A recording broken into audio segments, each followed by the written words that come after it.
Hi, welcome to Infrastructure Matters number 53. I'm Camberley Bates and your host today, along with one of my favorite compatriots. I've got a lot of compatriots, but he's one of my favorites, Stephen Dickens out of New York. There you go. I think you're close to my heart as well. You're my sister from another mister, Camberley. Right. So it's been a while since we've been on. I got vacation, and Stephen's just continued to travel like crazy. So here we go again.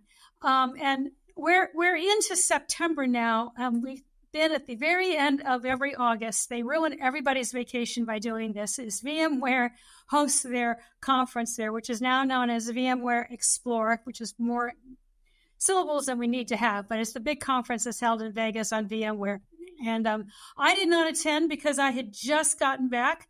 But Stephen was certainly there along with our other favorite people at the conference. And there were some pretty big announcements there. And the other piece is that Mr. Hoptan was, up on stage, and I guess he was quite lively, as from what I heard from some of the press that was going on about him. So I'll turn it over to you, since you were live and watching him on stage in the Q&A.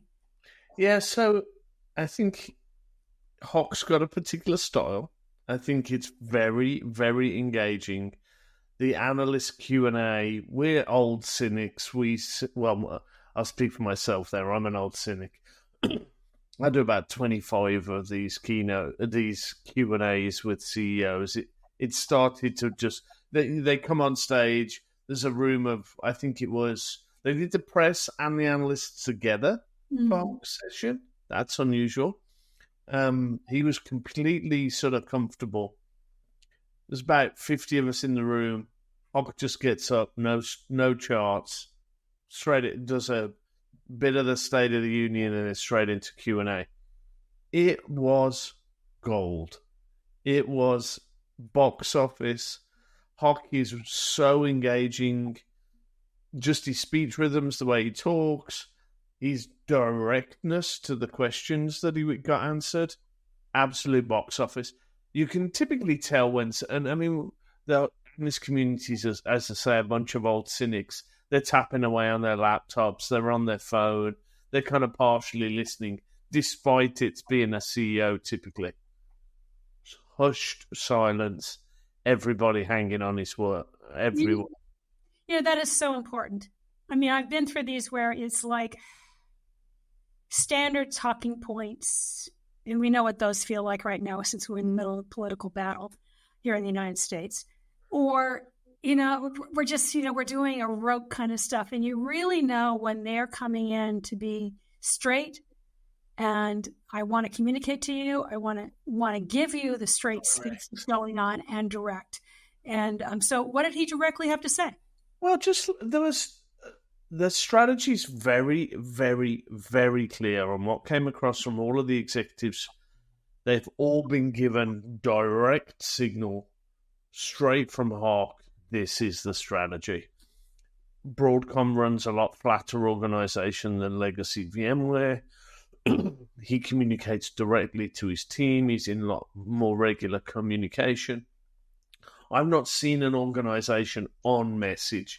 Message was private cloud. It's VCF, VMware Cloud Foundation, which we'll talk about a bit more. Tanzu. Lots of different estimates of how many SKUs that VMware had. Tens of thousands. I was chatting to one of the execs. He told the entire leadership team, you've got 10 SKUs. You can figure out how you use them, but there's 10 SKUs.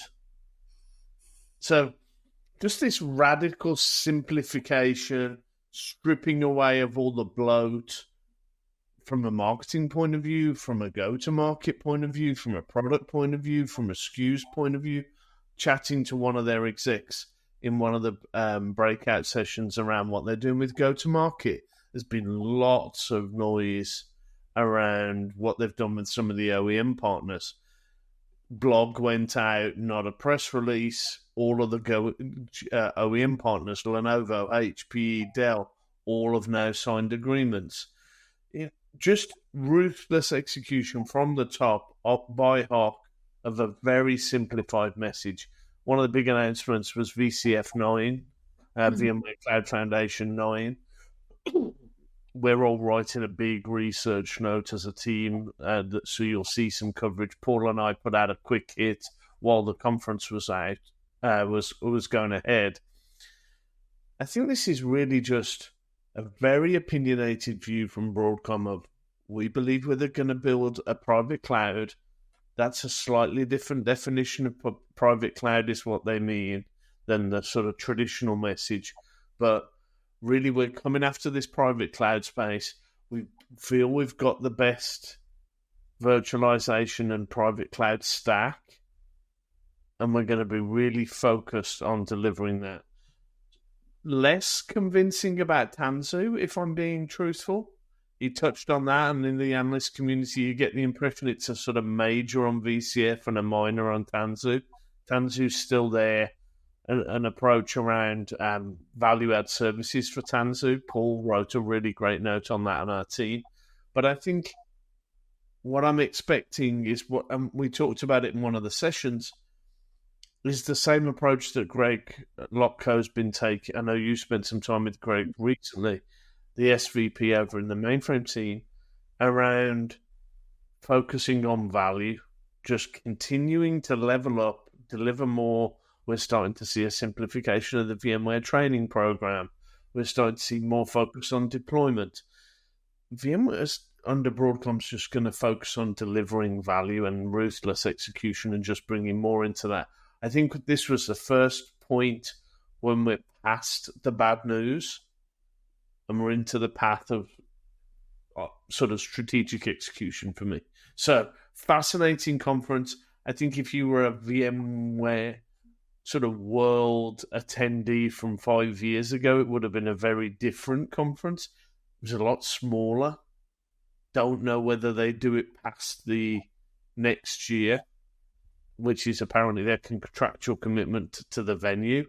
Don't know. But certainly a lot tighter, a lot more focused.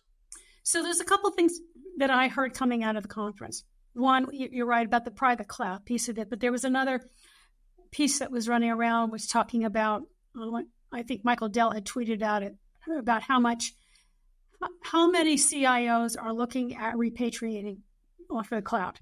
You know, they're not saying they're taking the entire thing and moving it over. What they're talking about is we're looking at cloud applications and where do they reside.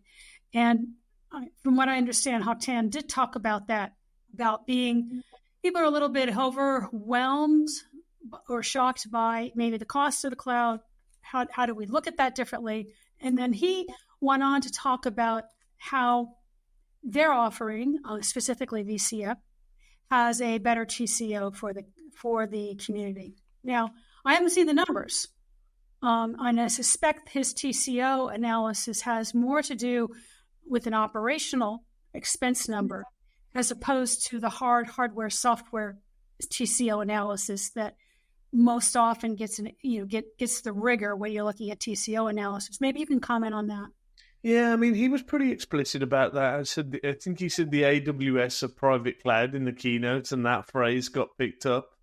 I think we're starting to see a trend in general here. I think it's a case of, and I've spoken to 2 or 3 vendors about this from sort of various different angles just this last week. Are you going to bring the AI to the data or the data to the AI? That's the AI lens on this. What you mean by that is the compute to the data. Yeah. The AI compute to the AI data. Are you going to bring Gemini to an Oracle database on-prem, or are you going to... So that's the one, so that's the AI lens of this. I think the other lens of this is I went out to FinOpsX in San Diego earlier this year. 80 vendors selling software to make it easier to control your costs on the cloud. So I look at that and I go, if there is space for 80 software vendors to exist to control costs on the public cloud costs must need controlling, because there wouldn't be a market for 80 vendors if there wasn't. So make any comment on that as you will. I think we are in a point now where, 18, 19 years into AWS? those business. I think you can say two things can be true at the same time. Public cloud can continue to grow, and we're seeing that from the hyperscalers' earnings. But you can also see private cloud growing. The other thing I would say is private cloud isn't what it was 5, 6, 7 years ago. We're not talking about take a bunch of Reliant DL380s, build it yourself, cable it all together yourself, spend CapEx, then go and get a scrabby version of OpenStack and sort of try and build it yourself and handcraft it, and it'd be a science project. That's not what private cloud looks like these days. You can go to GreenLake, you can go to Lenovo with TrueScale, you can go to Dell with Apex. You can go to these vendors and they can give you a beautiful turnkey experience. You can choose whether you go with OpenShift, whether you go with other platforms, whether there's a VMware option in there. There's a beautiful experience now for private cloud that you can pay by the SIP. So I think, yes, people are realizing public cloud's not the nirvana it was once painted to be around cost, and private cloud's got better. Then you layer into that AI. Interesting times. Yeah, and that's okay. So, but I get back to the TCO, and so he was pretty explicit about that. He's very much of the opinion that public cloud is expensive. Well, I am going to agree. Yes. Okay. First of all, I absolutely agree, and that's always been the truth with the public cloud. In fact, I think it's more nuanced than that. Yes and no, because I'm talking at least 5 years ago when we did our first cloud study in my prior company. And we were asking those questions. Why cloud first? What does cloud first mean? Why are you doing it that way? And what in a significant number was not looking at it from a cost basis. They knew it was more costly. Why they were doing it was speed. I can move faster. I could do things faster. I could execute faster. And that has a lot of meaning when you're doing digital transformation or putting things out there. Now, once you establish a baseline of a system, all of a sudden you get to a standard SOP, standard operating procedures. And now I'm going to look at, once we get to that space, the next thing you look at is like, how do I take some of the costs out of the SOP, right? So now I'm going to look at saying, okay, so do I bring it back? And the problem with that is, what's the level of effort to bring it back? Do I have the data center to bring it back to? And do I have the staff to bring it back to? Well, and then you kind of say, okay, so do I stay there or do I what? So when I'm going to go back to what VMware is talking about, and because what they're saying and what they're talking about in terms of a TCO is significant in terms of what that cost is, because I have to, if I'm bringing it out of the cloud, I'm going to layer on there as well the data center, the people.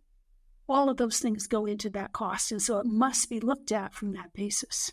I think you're right. I think the other thing that's changed when you say data center, I think in a lot of cases it's not my data center. It could be an Equinix, it could be a Digital Realty. Because there's a bunch of different options there. They've got better and come up the stack from colo into more value-add services. I mean, you put a VMware VCF 9 on a GreenLake Apex TrueScale box in an Equinix data center. I think it's pretty hard to spot the differences in where the joins are versus an AWS, a Google, a Microsoft Azure. So I think your private cloud's improved. The narrative around, I think for me, I've always been of this opinion. I'm pro public cloud. I'm pro private cloud. I'm pro mainframe. I'm pro power. I'm pro Unix. You work for the State Department or something? All of the above. I just look at it as right platform for the right job. Yeah. It's for the analogy I always use, and people have heard me use this one for at least a decade now. Cars, planes, trains, boats all exist because journeys need to be different. Yeah. Exactly the same applies for compute and where it should sit in your infrastructure. There's reasons to have mainframes. There's reason to have public cloud instances. if you look at infrastructure as I've got a hammer and everything's a nail, you get mixed in my metaphors, then you're looking at your infrastructure the wrong way. Absolutely. Okay.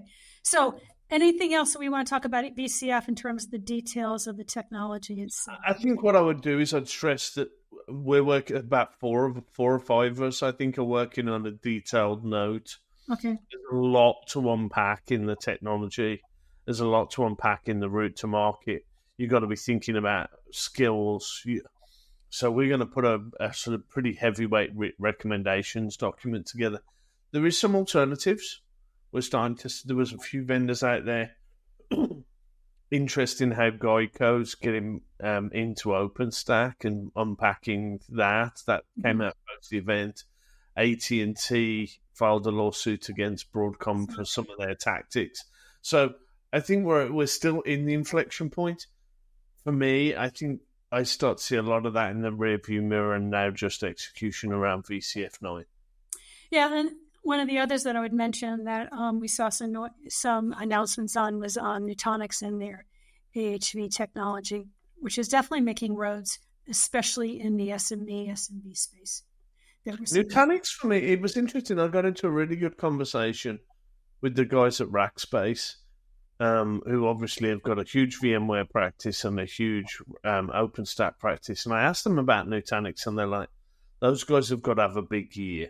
Mm-hmm. Given them the blood in the water, if they don't break out this year, they'll have missed the boat.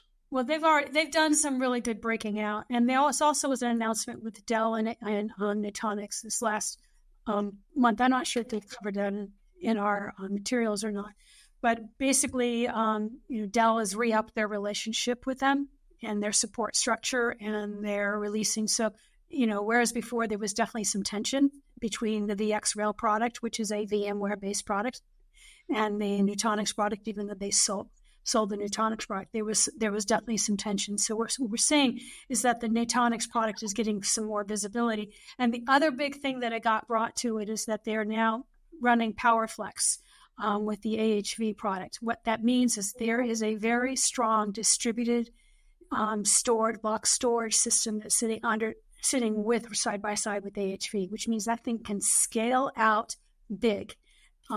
Where I expect to see that is some of the large institutions that have used PowerFlex environment, which we're talking thousands of nodes kind of stuff. So, it's a big, big environment that is going to go into. Maybe we'll get Keith on here at one time because he's very familiar with these items and kind of what the challenges are with taking an HCI product that doesn't have huge scale out capability. And this does make a big change there. So very, very dynamic times, lots of options. Yeah. So the second item we were going to talk about is the HPE earnings. So this is, we've had Dell earnings, which were very good onto the server side of the house and did extremely well on the server and the AI server. And then HPE just came out with their release of talking about where they did. And I know we're doing a write-up with them.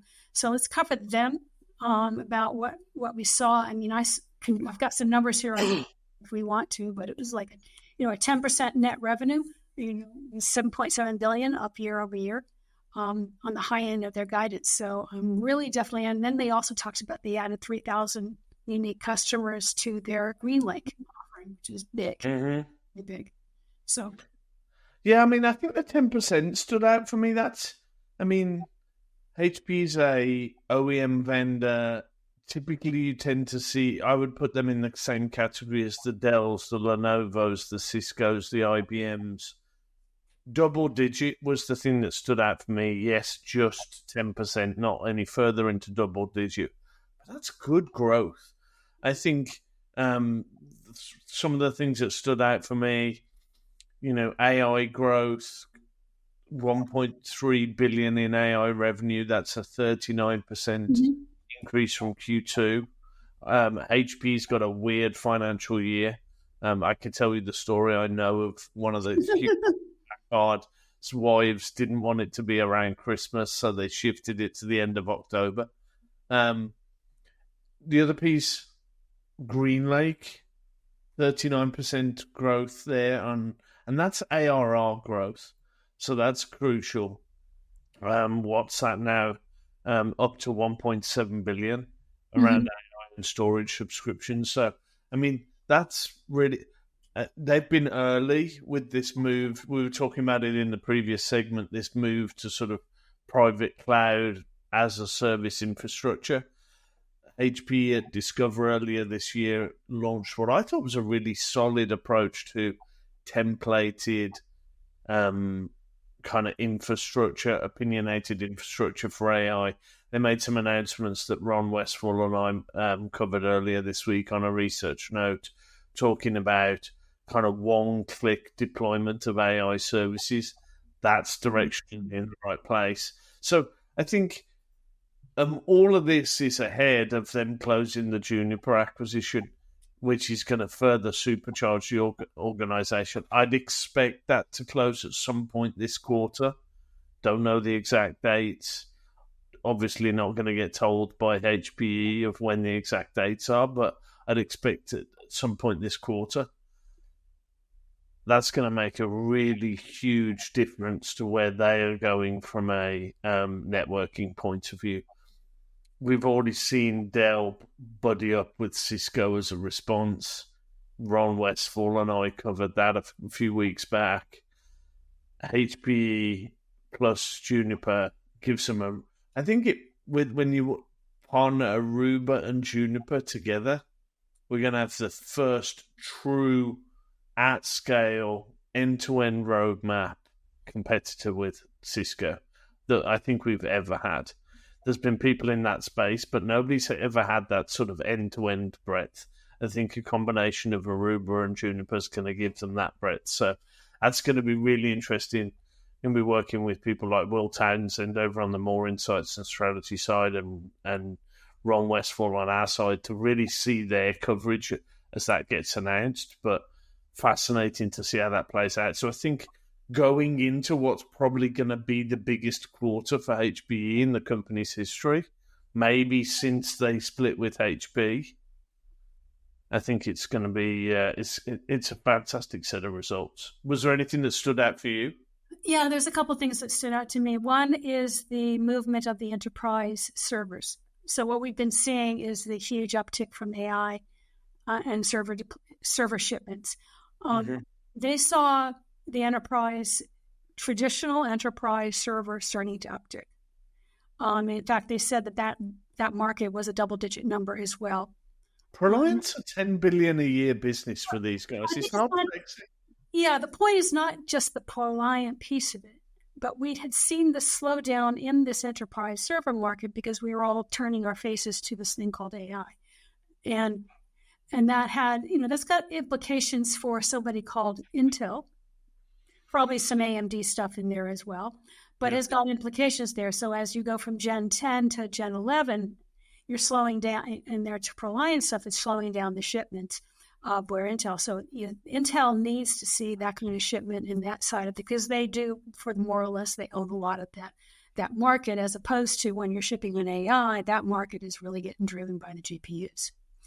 So if we're seeing that piece turn on, now what we're seeing is where they had paused the market to say, I'm not going to be doing updates into the core of the market. Now what we're seeing is the core of the enterprise market now is, they're turning their sights over to there. So I thought that was really strategic.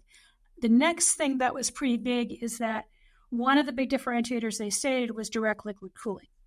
So they have direct liquid cooling. Lenovo has direct liquid cooling.